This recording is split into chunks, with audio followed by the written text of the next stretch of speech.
الحمدللہ رب العالمین والصلاة والسلام علی سیدنا و سید الانبیاء والمرسلین وعلی آلہ واصحابہ اجمعین اما بعد فاعوذ باللہ من الشیطان الرجیم بسم اللہ الرحمن الرحیم الف لام را تلک آیات الکتاب المبین انا انزلناہ قرآنا عربیا لعلکم تعقلون نحن نقص عليك أحسن القصص بما أوحينا إليك هذا القرآن وإن كنت من قبله لمن الغافلين صدق الله مولانا العظيم إن الله وملائكته يصلون على النبي يا أيها الذين آمنوا صلوا عليه وسلموا تسليما اللهم صل على سيدنا ومولانا محمد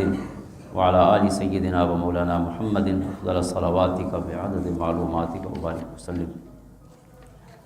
معزز و محترم حاضرین سامعین و ناظرین، جیسے گزشتہ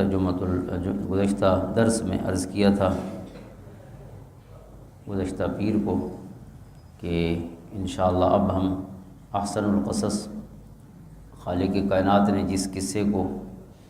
کائنات انسانی کا حسین ترین قصہ قرار دیا ہے وہ شروع کریں گے انشاءاللہ. تو آج سے ہی ہم اس کا آغاز کر رہے ہیں. حضرت یوسف علیہ السلام کے تعارف میں آقا کریم علیہ السلام کے وہ خوبصورت ارشادات جو ہیں وہ عرض کیے تھے کہ آپ فرماتے ہیں الکریم ابن الکریم ابن الکریم ابن الکریم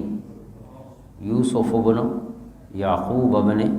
اسحاق ابن ابراہیم،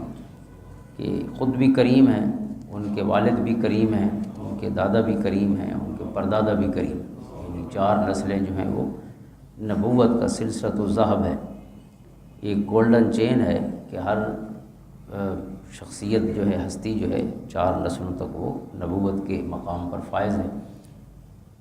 اور وہ کون کون ہیں؟ فرمایا حضرت یوسف علیہ السلام جو بیٹے ہیں حضرت یعقوب علیہ السلام کے، وہ بیٹے ہیں حضرت اسحاق علیہ السلام کے، اور وہ بیٹے ہیں جد الانبیاء حضرت ابراہیم علیہ السلام کے. تو یہ ایک بہت بڑا اعزاز ہے حضرت یوسف علیہ السلام اور ان تمام ہستیوں کے لیے. یہ جو سورہ مبارکہ ہے، آج ہم اس کی تھوڑی تعارفی باتیں جو ہیں وہ عرض کریں گے اور پھر انشاءاللہ سورہ مبارکہ کو شروع کریں گے. تو تعارف جو ہے اس قصہ کے حوالے سے، اس کو قرآن کریم نے احسن القصص فرمایا ہے. نحن نقص علیک احسن القصص، کہ اب ہم آپ کے سامنے سب سے حسین قصہ بیان کرنے لگے ہیں. یعنی جب شروع کیا ہے تو یہ تیسری آیت ہے کہ سب سے حسین قصہ. تو احسن القصص کیوں کہا گیا ہے؟ اس کے علماء کرام نے مختلف جو مقاصد ہیں وہ بیان فرمائے ہیں، وجوہات اور اسباب کیا ہیں اس کو احسن القصص کہنے کی. کیونکہ قرآن سارا خوبصورت ہے، احسن الحدیث ہے. اللہ نزل احسن الحدیث، ہم نے آپ پر سب سے خوبصورت کلام اور بات نازل کی ہے. تو احسن الحدیث میں احسن القصص قرار دینا بہت بڑا ایک انفرادیت ہے اس قصے کی. تو اس پر جو علماء کرام نے لکھا ہے، تو آج کی گفتگو میں وہی چند باتیں، یہ اس قصے کی جو انفرادیت ہے اس کے جو اشارے کیے گئے ہیں. تو سب سے پہلی بات یہ ہے اس سورہ کی اور اس قصہ کی جو انفرادیت ہے، یہ قرآن کریم کے تمام قصوں سے منفرد ہے، مختلف ہے. کیونکہ اللہ تعالیٰ نے کسی قصے کو از آغاز تا اختتام بیان نہیں فرمایا. یعنی تاریخی ترتیب سے اللہ تعالیٰ نے کہیں کوئی قصہ بیان نہیں کیا. یعنی بہت سے انبیاء کا ذکر خیر ہے جو ہم پہلے بھی کر رہے ہیں اور آئندہ بھی یہ سلسلہ جاری رہے گا. تو اللہ تعالیٰ نے کسی بھی واقعے کا جو انبیاء سے متعلق تھا اس کا کوئی حصہ ایک جگہ بیان کر دیا،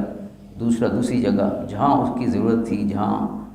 جو حکمت کا تقاضا تھا حضور علیہ السلام پر جب قرآن اتر رہا تھا تو جو حالات کا تقاضا تھا اس کے مطابق اللہ تعالیٰ اس قصے کے کچھ حصے جو ہے مختلف مقامات پہ وہ بیان فرماتا رہا. جیسے حضرت موسیٰ علیہ السلام کا قصہ اس سے پہلے ہم پڑھ چکے ہیں کہ ان کی جو ولادت ہے اور پھر ان کی جو پرورش ہے اور ان کا بچپن اور جوانی تک کا جو قصہ ہے اسے سورۃ القصص نے بیان فرمایا. اور پھر ان کا جو اعلان نبوت ہے، اللہ کی طرف سے نبوت کا عطا کیا جانا اور پھر حکم فرمانا کہ اب اللہ کا یہ پیغام پہنچانا ہے، تو پھر مختلف صورتوں میں سورۃ طٰہٰ میں بیان ہوا، دوسری جگہ بیان. پھر ان کے جو مقاصد ہیں یا جو مفاہیم ہیں اور پھر خصوصاً جن کی وجہ سے وہ قصہ بیان کیا گیا تو اس کے جو نتائج ہیں وہ اسباق کی صورت میں قرآن نے وہاں پہ بیان فرمائے۔ لیکن ان میں صورت یوسف جو ہے یہ منفرد ہے، کیونکہ اس میں اللہ تعالیٰ نے حضرت یوسف علیہ السلام کا جو قصہ ہے اسے شروع سے لے کے آخر تک اس کی جو تاریخی ترتیب ہے اسی سے بیان کیا، اور پھر ایک ہی جگہ مکمل بیان کیا۔ اس قصے کا کچھ حصہ اور کسی جگہ قرآن نے بیان نہیں کیا، پورا قصہ ایک ہی جگہ ہے۔ شروع میں 3 آیتیں جو ہیں وہ تعارفی ہیں، اور آخر میں 10 آیات جو ہیں وہ گویا نتائج ہیں، اسباق ہیں، وہ روشنی اور وہ ہدایت اور وہ سامان عبرت جو اس قصہ میں موجود ہے، اللہ تعالیٰ نے پھر اس کو بیان فرمایا ہے۔ باقی درمیان میں سارا حضرت یوسف علیہ السلام کا قصہ ہے۔ اور پھر اس قصے میں جو خاص بات ہے کہ پہلے ہم پڑھ چکے ہیں کہ فرعون کے دور میں حضرت موسیٰ علیہ السلام کو اور آپ کی قوم جو بنی اسرائیل تھی انہیں مصر چھوڑنا پڑا۔ تو اس سے پہلے سوال یہ ہے کہ یہ بنی اسرائیل مصر میں آئے کب تھے؟ یہ بڑا اہم سوال تھا تاریخ کا۔ تو چھوڑنا پڑا فرعون کے دور میں، جب وہ مصر سے نکلے، پھر دریا میں داخل ہوئے، حضرت موسیٰ علیہ السلام نے اپنا عصا پھینکا، ان کے لیے سمندر میں راستہ بن گیا، پیچھے فرعون آیا اپنی قوم کے ساتھ، اس میں غرق ہو گیا۔ تو اس وقت تو حضرت موسیٰ علیہ السلام اور ان کی قوم جو بنی اسرائیل ہے وہ چھوڑ رہے تھے، لیکن یہ بنی اسرائیل مصر میں آئے کب تھے؟ چونکہ کنعان کے رہنے والے تھے، تو ان کا آنا جو ہے یہ سورۃ یوسف بیان فرما رہی ہے۔ حضرت اسرائیل کون ہیں؟ حضرت اسرائیل حضرت یوسف علیہ السلام کے والد ہیں، حضرت یعقوب کا نام ہی اسرائیل ہے۔ تو حضرت یوسف علیہ السلام مصر پہنچتے ہیں، اور یہ کتنا عجیب سا اور حکمت بھرا ایک انداز ہے کہ جاتے کیسے ہیں کہ بھائی جو ہیں وہ انہیں کنویں میں ڈالتے ہیں، اور کنویں میں جس کو ڈالا جا رہا ہے وہ بادشاہی کے تخت پر جا پہنچتا ہے، اور وہ بھی یہ جو علاقہ تھا جہاں کے حضرت یوسف علیہ السلام رہنے والے تھے، حضرت یعقوب یعنی حضرت اسرائیل، ان کا لقب حضرت یعقوب کا ہی اسرائیل ہے۔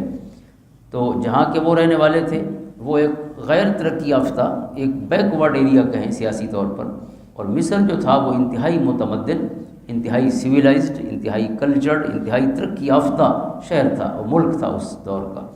تو حضرت یوسف علیہ السلام اس ترقی یافتہ ملک میں پہنچتے ہیں، اللہ تعالیٰ آپ کو وہاں کی بادشاہی عطا فرماتا ہے۔ تو پھر حضرت یوسف علیہ السلام کے بعد ان کے بھائی جنہوں نے کنویں میں پھینکا تھا، آخر وہ بھی وہاں جا پہنچتے ہیں، جو ہم تفصیل سے پھر قصہ پڑھیں گے۔ اور پھر حضرت یوسف علیہ السلام جو ہے جب پہچان ہو جاتی ہے تو وہ اپنے والدین کو بھی بلاتے ہیں۔ تو حضرت یعقوب علیہ السلام پھر وہ بھی مصر پہنچتے ہیں، آپ کی والدہ بھی مصر پہنچتی ہیں۔ تو اس طرح یہ جو اسرائیل ہیں، حضرت یعقوب خود وہ بھی مصر پہنچ جاتے ہیں، اور پھر ان کی اولاد حضرت یوسف ہو گئے، باقی ان کے 11 بھائی ہو گئے، یہ سب بھی پھر مصر میں مقیم ہو جاتے ہیں۔ تو اس طرح یہ بنی اسرائیل یعنی حضرت یعقوب اور پھر ان کی جو اولاد ہے، اس طرح وہ مصر پہنچے ہیں۔ نکلے کب ہیں وہ ہم پہلے پڑھ چکے ہیں، حضرت موسیٰ علیہ السلام کے دور میں۔ حضرت موسیٰ کا دور بہت بعد میں ہے حضرت یوسف علیہ السلام کے۔ تو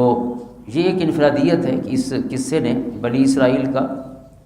وہاں پہنچنا بیان کیا ہے، اور حضرت موسیٰ کے قصہ میں ان کا وہاں سے نکلنا بیان ہوا ہے۔ اور یہ تقریباً جو مفسرین نے یا مورخین نے لکھا ہے کہ بھئی یہ تقریباً 500 سال کا عرصہ ہے حضرت یوسف سے لے کر حضرت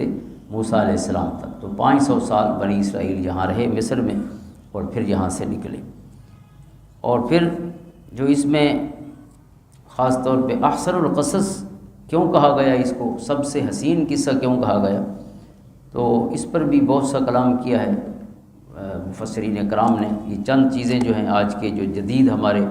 مفسرین ہیں یا خصوصاً جو لٹریچر اور ادب کو جاننے والے لوگ ہیں، انہوں نے بھی پھر اس میں اس قصے کے محاسن بیان کیے ہیں۔ کہ سب سے بڑی بات یہ ہے کہ قرآن کریم کا جو موضوع ہے وہ ہے ہدایت، جیسے کہا گیا کئی جگہ پہ ھدی للمتقین کہا گیا، ھدی للناس کہا گیا، ان ھذہ لتذکرہ کہا گیا، یہ نصیحت ہے، یہ ہدایت ہے۔ تو چونکہ ہدایت کا جو مقصد ہے بہت ہی جامعیت کے ساتھ اور بہت ہی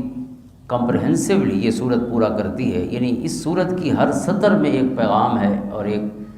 جو عبرت ہے، اس میں سبق ہے، تو سب سے زیادہ چونکہ ہدایت کے مقصد کو پورا کرنے والی یہ جامع ترین صورت ہے، تو اس وجہ سے اس قصے کے ہر پہلو میں چونکہ سبق ہے، لہذا اس وجہ سے احسن القصص کہا گیا کہ قرآن کریم کا جو اصل مقصد ہے اس کو زیادہ کمال اور زیادہ وضاحت کے ساتھ یہ سورہ مبارکہ بیان فرماتی ہے۔ اس میں سب سے زیادہ عبرت انگیز واقعات جو اس صورت میں ہیں اور اس قصے میں ہیں اور کہیں نہیں۔ اور پھر احسن القصص اس وجہ سے بھی ہے، علماء نے فرمایا کہ اس قصہ میں حضرت یوسف علیہ السلام نے ان کا مبارک کردار جو ہے اس کی عظمتیں تو کئی پہلو سے کھلتی ہیں، لیکن ایک بات یہ ہے کہ انہوں نے جو اپنے بھائیوں سے سلوک کیا وہ بھی احسن تھا، کہ جنہوں نے انہیں کنویں میں ڈالا اور انہیں جان سے مارنے کی کوشش کی اور اپنے طور پہ وہ مار چکے تھے، لیکن جب آپ کو اللہ تعالیٰ نے اقتدار عطا فرمایا اور پھر ان بھائیوں کو آپ کے سامنے لا کے کھڑا کر دیا تو آپ نے ان سے بدلہ نہیں لیا بلکہ انہیں معاف فرمایا، لا تثریب علیکم اليوم، کہ آپ پھر کوئی بدلہ نہیں لیا جائے گا۔ اور پھر ایک اور حسن یہ ہے کہ یہ ایک قصہ نہیں ہے، یہ ایک دنیا ہے، ایک جہان ہے ہمارے سامنے کھل جاتا ہے۔ حضرت یوسف قصہ تو حضرت یوسف سے متعلق ہے چونکہ وہ اس کے یعنی اہم ترین کردار آپ کا ہے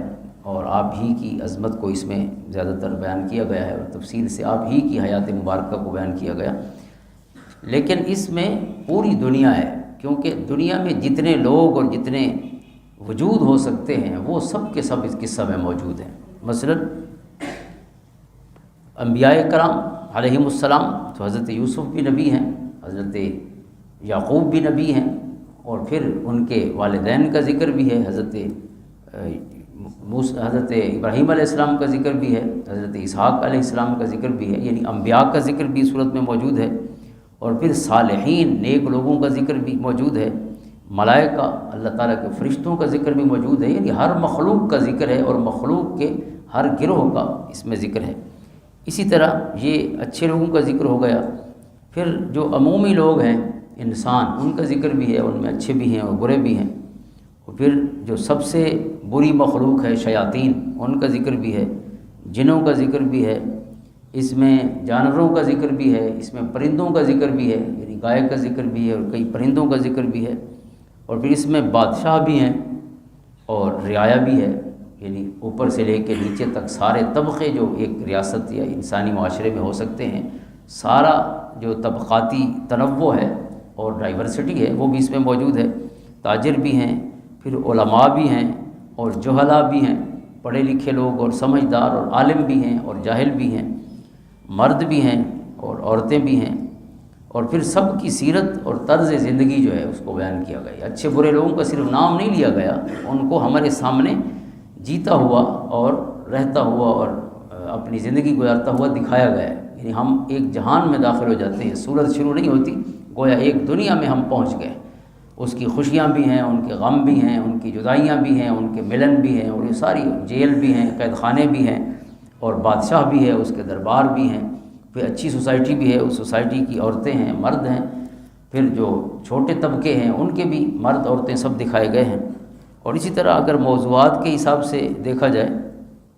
تو اس میں توحید تو ظاہر بنیادی موضوع ہے پورے قرآن کا بھی، اور اس میں بھی توحید کا ذکر ہے، رسالت کا ذکر ہے، اور فقہی احکام ہیں، خواب ہیں، خوابوں کی تعبیر ہے، سیاست ہے، یعنی پورا ملک ہمارے سامنے چل رہا ہے، اس کی معاشرت ہے، اس کی معیشت ہے، تدبیر معاش ہے، اور ان تمام فوائد کا بیان بھی ہے ساتھ ساتھ کہ جو دین اور دنیا کی اصلاح کے لیے ضروری ہو سکتے ہیں، وہ سب پہلو بھی ساتھ ساتھ بیان کیے گئے ہیں۔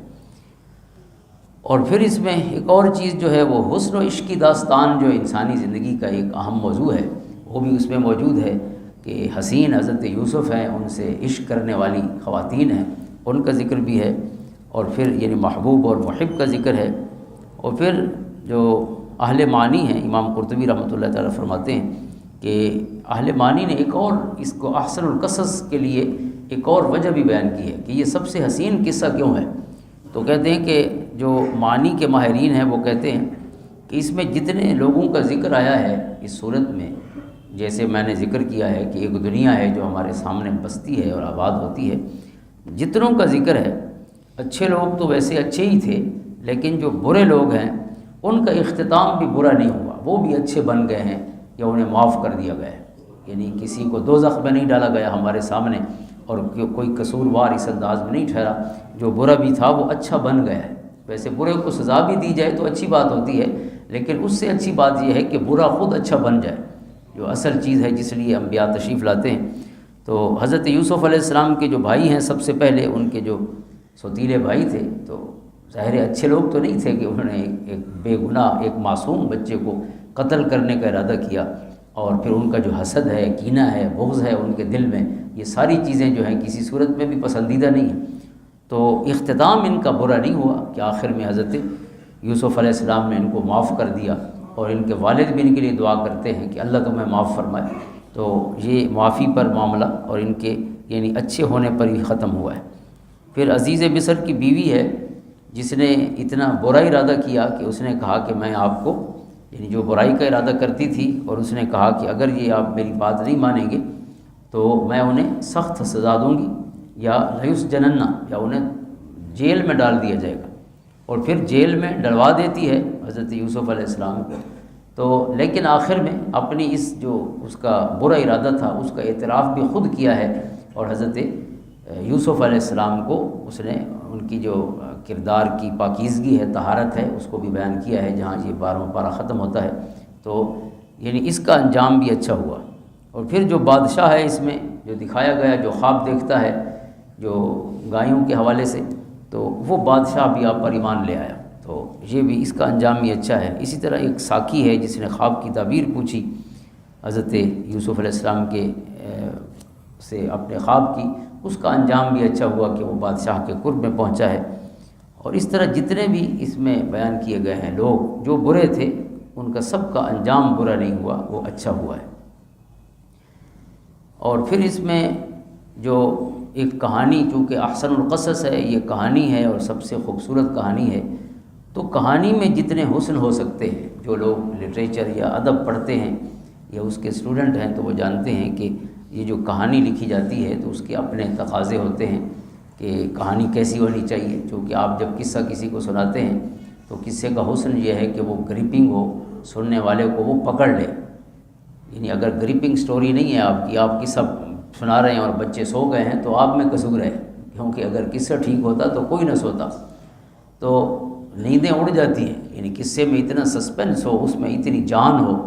کہ سننے والا جو ہے اس کی نیند اڑ جائے، جب تک قصہ ختم نہ ہو اسے انجام پر پہنچائے بغیر جو ہے اس کی بے چینی ختم نہ ہو۔ تو یہ قصے کا حسن ہوتا ہے۔ تو جو قصے کا بنیادی حسن ہے اس کا سسپنس یا اس کا تجسس، وہ اس اس پورے یعنی جو قصہ ہے حضرت یوسف علیہ السلام کو، اس میں اپنی انتہا پر ہے۔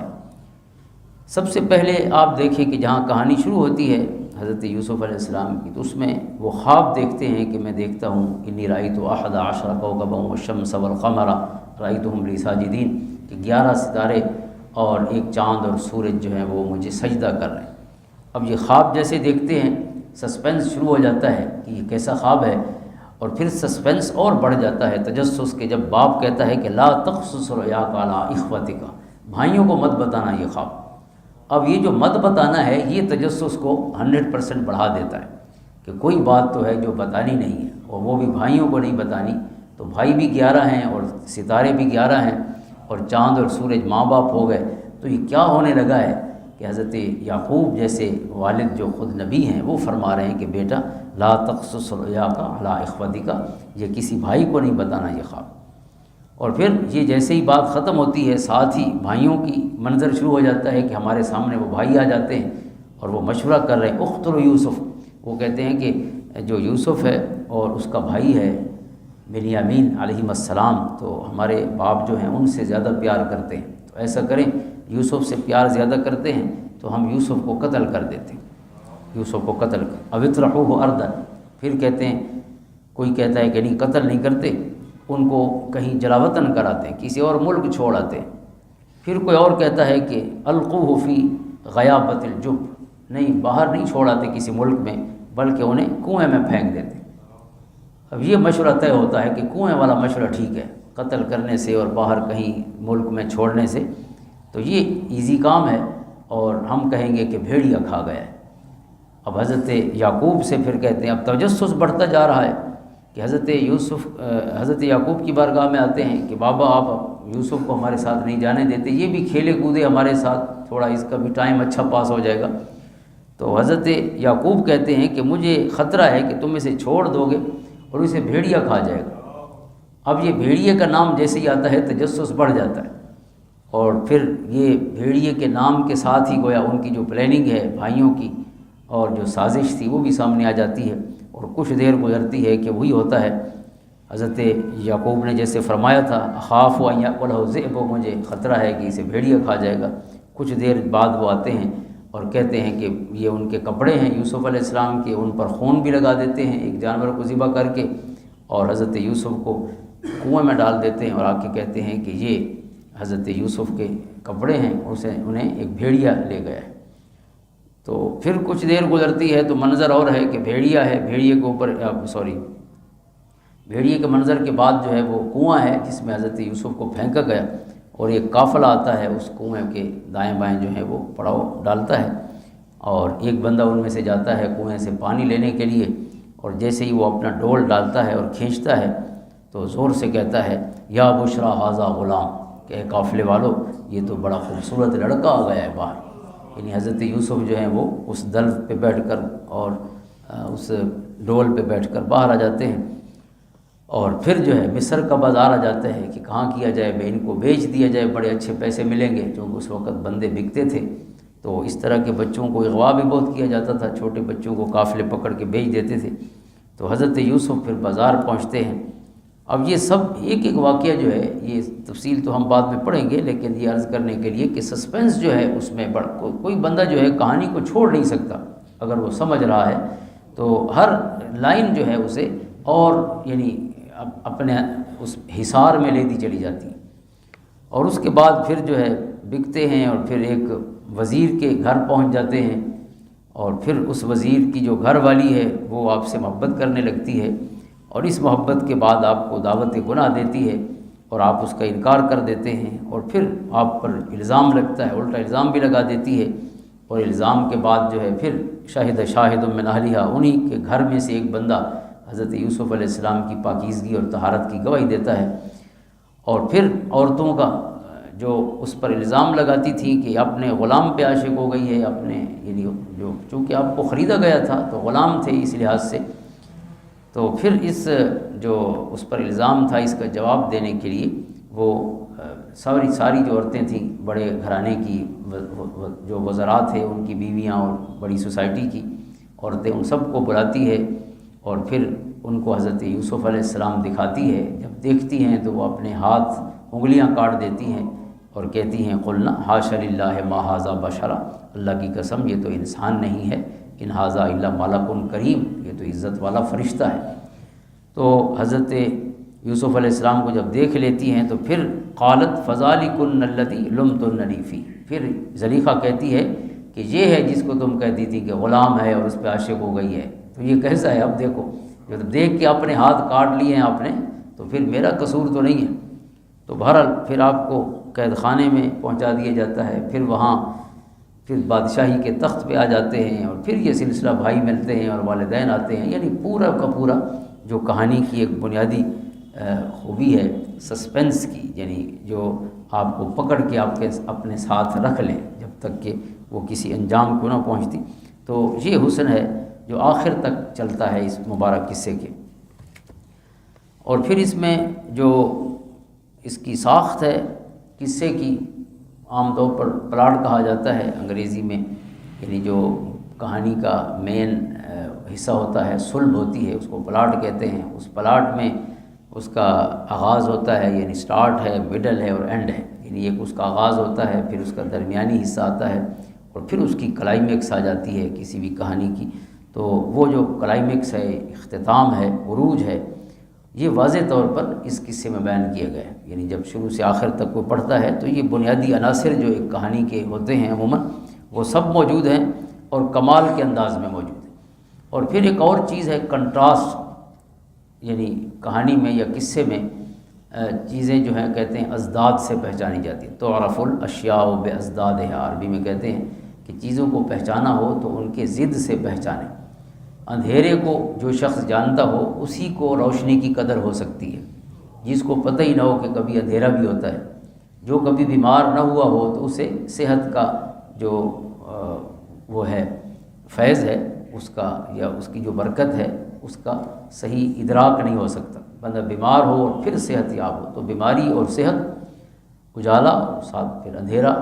اسی طرح باقی ساری چیزیں۔ تو اس میں جو کنٹراسٹ ہے وہ بھی بہت وسیع دائرے میں مختلف تضادات کو بیان کیا گیا ہے۔ مثلا ایک طرف سلطنت ہے اور اس کی بادشاہی ہے، اور دوسری طرف بادشاہی کے بعد جو انسان کی بے بسی کی کیفیت ہو سکتی ہے وہ جیل میں پڑا ہونا بھی ہے، اور اس سے بھی بڑھ کر بے بسی جو ہے وہ کنویں میں پڑا ہونا ہے، کیونکہ جیل میں بھی بندہ پھر بھی اسے سہولیات حاصل ہوتی ہیں، جسے کنویں میں پھینک دیا گیا۔ تو ایک طرف حضرت یوسف علیہ السلام کی بے بسی کی یہ کیفیت ظاہراً دکھائی گئی ہے، اور پھر آپ کی جو طاقت اور قوت ہے اور شہنشاہی ہے اور بادشاہی ہے اسے بھی دکھایا گیا ہے، یعنی دونوں، ایک طرف وہ انتہا ہے دوسری طرف وہ انتہا ہے۔ پھر اسی طرح جو جدائی ہے اور ملن ہے، ہجر اور فراق جو ہیں، اور وصل اور وصال، اور پھر ہجر اور فراق، یعنی جدائی بھی ہے، 40 سال ہیں یا 80 سال ہیں حضرت یعقوب و یوسف علیہ السلام ان کی جدائی ہے، اور پھر آخر میں ملن بھی ہے، وصل بھی ہے، اور پھر اسی طرح گناہ بھی ہیں اور پھر معافی بھی ہے، بھائیوں نے گناہ بھی کیے ہیں اور پھر آخر میں اس بھائی نے جو کریم تھے انہوں نے معاف بھی کر دیا ہے۔ اسی طرح ایک طرف خواہش نفس ہے، اس کی اندھی پیروی ہے، یعنی وہ عورت چاہتی ہے کہ آپ برائی کریں، اور پھر اگر آپ یہ برائی نہیں کرتے تو اگلی بات یہ ہے کہ میں انہیں قید خانے میں ڈلوا دوں گی، یعنی ایک طرف یہ اندھی طاقت ہے اور اندھی خواہش ہے، اور دوسری طرف جو ہے وہ طہارت ہے اور کردار کی پاکیزگی ہے۔ حضرت یوسف علیہ السلام کی صورت میں جو ہمارے سامنے ہے، ایک طرف یعنی وہ انتہا ہے جو جس کو ناپاکی کی انتہا کہیں اور خواہش نفس کی اندھی پیروی کہیں، اور دوسری طرف اللہ تعالیٰ کی ذات پر کامل بھروسہ اور تقوی اور استقامت اور استقلال کی کہانی ہے جو حضرت یوسف علیہ السلام کے کردار کی صورت میں ہے۔ اسی طرح جیسے روشنی اور اندھیرا ہے اس طرح جہالت اور علم ہے، ایک طرف جہالت ہے اور پھر دوسری طرف علم ہے۔ حضرت یوسف علیہ السلام تعبیر بتاتے ہیں، اللہ نے انہیں علم عطا فرمایا، قرآن کریم فرماتا ہے ہم نے انہیں اپنا خاص علم عطا فرمایا، تو اس میں خوابوں کی تعبیر بتانے والے ہیں، اور دوسری طرف وہ بھی ہیں جو کہتے ہیں بادشاہ کو، بادشاہ جب خواب دیکھتا ہے تو پہلے جو اس کے سامنے بیٹھے ہوتے ہیں نا بزرگ جمہر، یعنی جو درباری ملا ہوتے ہیں، درباری علماء ہوتے ہیں، ظاہر ہے وہ تو علم سے زیادہ ان کا جو فن ہے اس کی وجہ سے بادشاہ کے قریب ہوتے ہیں، تو جب بادشاہ انہیں بتاتا ہے کہ میں نے اس طرح ایک خواب دیکھا ہے کہ 7 بقرات سمان یأکلہن 7 عجاف، کہ یہ خواب ہے کہ 7 جو ہیں وہ بقرات سمان موٹی گائیں ہیں، 7 یأکلہن 7 عجاف، اور 7 جو ہیں وہ پتلی گائیں ہیں، پتلی گائیں جو ہیں وہ موٹی گائیں جو ہیں ان کو کھا رہی ہیں، یہ ویسے تو موٹی کو کھانا چاہیے تھا پتلی کو، لیکن پتلی گائیں موٹی گائیں کو کھا رہی ہیں۔ تو یہ آگے بھی خواب کا حصہ ہے، تو انہیں کہتا ہے کہ یا ایھا الملأ افتونی فی رؤیایا ان کنتم للرؤیا تعبرون، وہ جو درباری ملا تھے یا علماء تھے انہیں کہتا ہے کہ میرے خواب کی تعبیر بتاؤ۔ اب یہ دیکھیں جو ظاہراً عالم ہیں اور اندر سے فارغ ہیں وہ کیا کہتے ہیں، قالوا اضغاث احلام، وہ کہتے ہیں کہ یہ آپ کے جو ہے نا یہ پریشان خیالات ہیں، آپ نے پیاز زیادہ کھا لیے ہوں گے رات کو، بادشاہ سلامت، اور کوئی مسئلہ نہیں ہے، اس وجہ سے آپ کو الٹی سیدھی چیزیں خواب میں نظر آتی، اضغاث و احلام یعنی آپ کے پریشان خیالات ہیں۔ وما نحن بتعویل الاحلام بعالمین، اور اس طرح کے لیونے خوابوں کا ہمیں کوئی پتہ نہیں کہ اس کی کیا تعبیر ہے، یعنی الٹا بادشاہ کے خواب کی ہی انہوں نے تحقیر کی ہے کہ یہ خواب کسی کھاتے میں نہیں ہے، یعنی اپنی جو ظاہراً علم کا وہ لبادہ اوڑھا ہوا ہے، اندر سے یہ کیفیت ہے، اور پھر جو حقیقی علم ہے وہ حضرت یوسف علیہ السلام جو ہیں ایسی تعبیر فرماتے ہیں کہ جو تعبیر اگلے 7 سالوں میں پورے جو ملک ہے اس کی معیشت کو سنبھالا دیتی ہے اور اس کی ترقی اور خوشحالی کی طرف ایک ایسا قدم ہے کہ جو پھر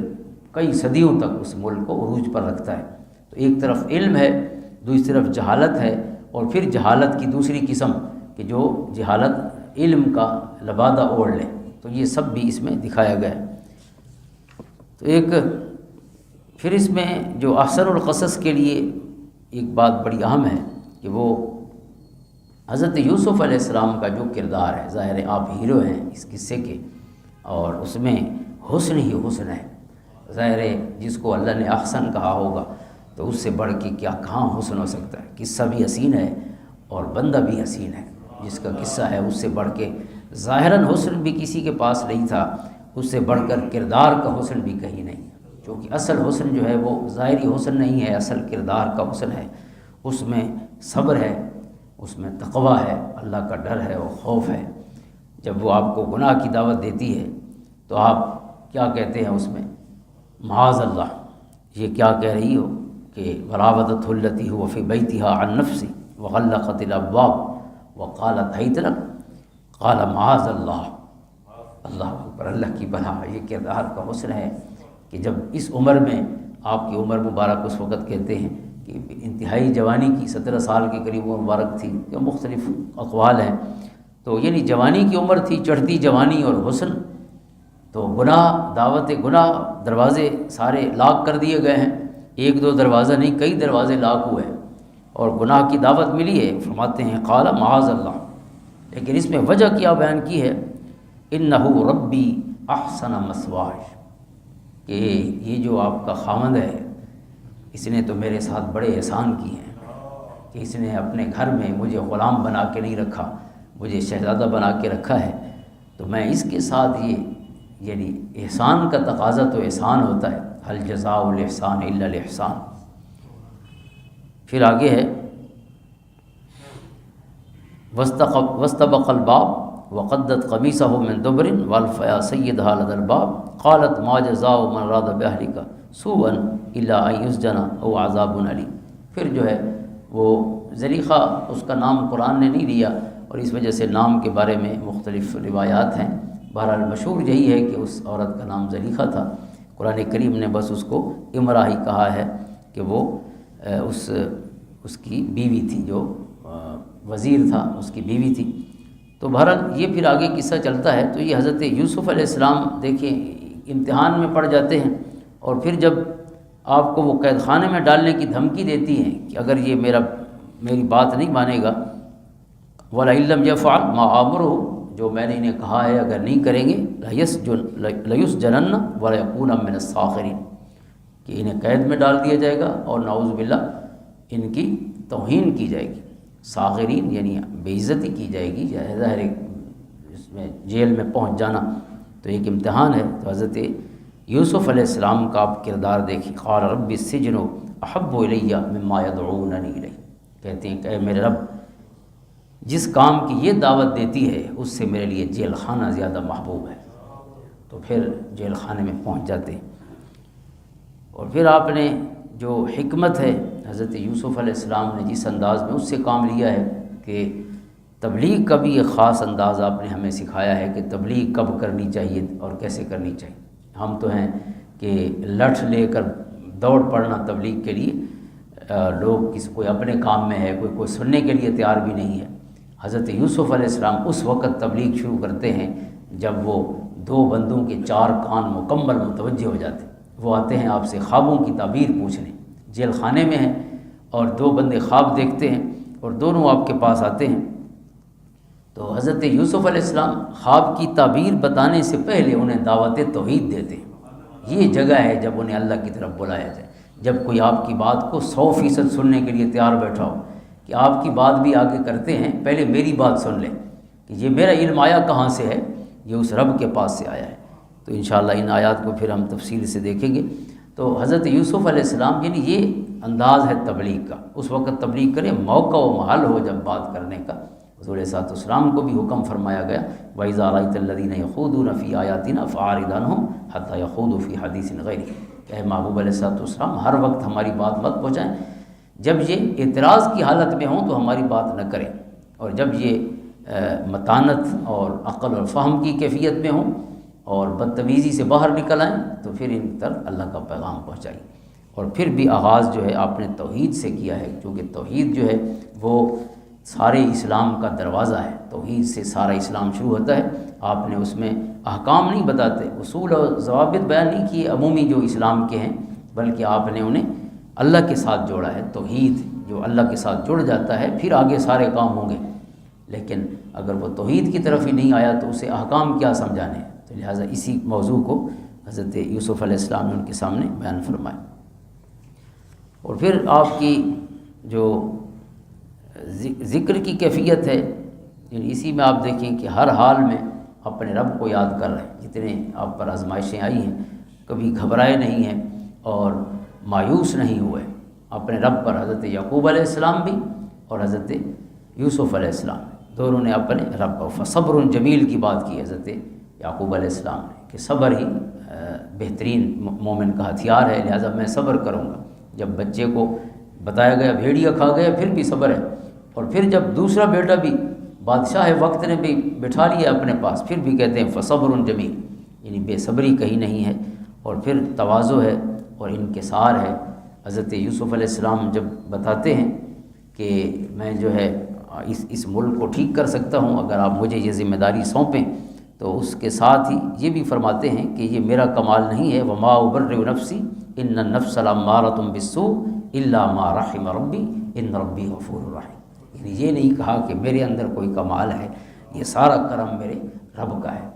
ورنہ نفس جو ہے وہ تو برائی کا حکم دیتا ہے۔ تو اللہ کا فضل ہے، اس کا احسان ہے، میرے اندر جو بھی صلاحیت ہے وہ اس رب کا کرم ہے اور اس کا فضل ہے، یعنی یہ کردار کی عظمتیں ہیں۔ تو پھر یہ ظاہر ہے بہت ہی ایک جامع چونکہ قصہ ہے، تو اس میں بہت سے حسن اور بھی موجود ہیں، بلکہ جو شاید انسانیت سمجھ ہی نہ سکے وہ بھی ہوں گے، چونکہ اللہ کا کلام ہے تو پرت در پرت اس میں لیئرز جو ہے وہ اس میں حسن ہے، اسباق ہیں، عبرت ہے۔ اور آخری آیت اسی صورت کی ہے لقد کان فی قصصہم عبرۃ لأولی الالباب، کہ ان قصوں میں اللہ تعالیٰ نے بہت زیادہ اسباق رکھے ہیں، سیکھنے کا سامان، غور و فکر کرنے کی اللہ تعالیٰ نے بہت سی چیزیں رکھی ہیں، اور عقل والے جو ہیں وہی ان سے برکت حاصل کرتے ہیں، فیض حاصل کرتے ہیں۔ تو انشاءاللہ اگلے اس پہ درس میں انشاءاللہ پھر اس صورت کو بالاستیاب پڑھیں گے۔ اللہ تعالیٰ جتنے محاسن اس میں موجود ہیں اللہ اپنانے کی توفیق عطا فرمائے، جتنے اسباق موجود ہیں اللہ تعالیٰ سیکھنے کی، یاد رکھنے کی توفیق عطا فرمائے۔ آمین۔ اللہم صلی علی محمد وعلی آل محمد وبارک وسلم۔